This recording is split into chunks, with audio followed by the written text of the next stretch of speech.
I'd now like to introduce Wheaton, a 2012 fellow in Nonfiction.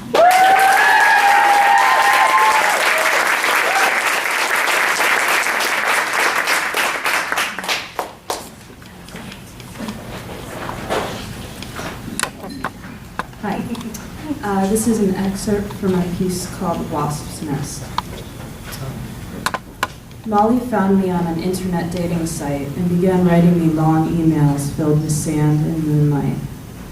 We bonded over Chicago, a place we both had tenuous ties to. I was transcribing oral histories of Chicagoans at the time, and she was producing a radio piece on the 1893 World's Fair. When she wrote to me about how she made radio documentaries for a living, I told her about my favorite one on the lives of wasps.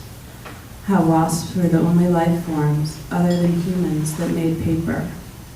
How they'd formed their delicate, seemingly too small homes, while others burrowed into the safe linings of figs to lay their eggs. We made plans for that weekend to meet on the elevated platform of the Smith and Knight stop of the F train. Our first date was to Coney Island to get fruit from the vendors in Brighton and walk back along the beach, sidestepping the broiling Russian men with their curling white silver chest hairs and clinging black Speedos. Back in the day, she told me, as we shared a bag of cherries, barefoot with jeans cuffed, Coney Island was one of the only places where incubators were used. The hospitals turned away from the idea of placing premature babies into small glass cupboards. So the inventor of the incubator set up shop in one of the famous amusement parks, alongside Midget City in the hourly reenactment of the 1906 San Francisco earthquake. Thousands of babies were protected from disease, but when the park burned to the ground, so did the little glass boxes.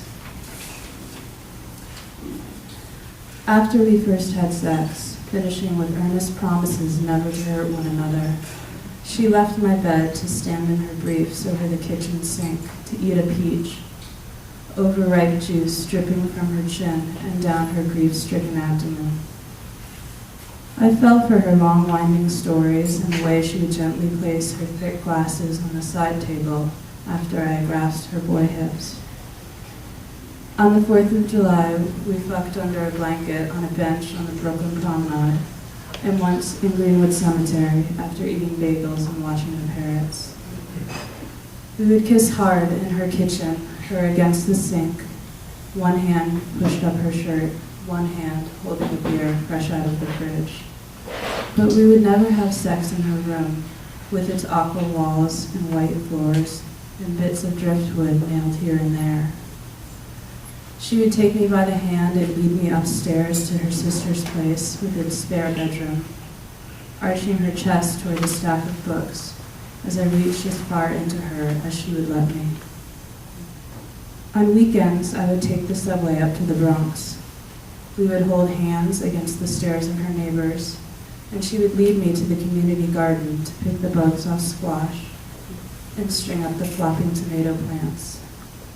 We would sit in her sunlit living room, flipping through her vinyl records and licking cilantro juice from our fingers. She'd tell me to pick one out, and I would stall before finally handing her a few choices, still sleeved.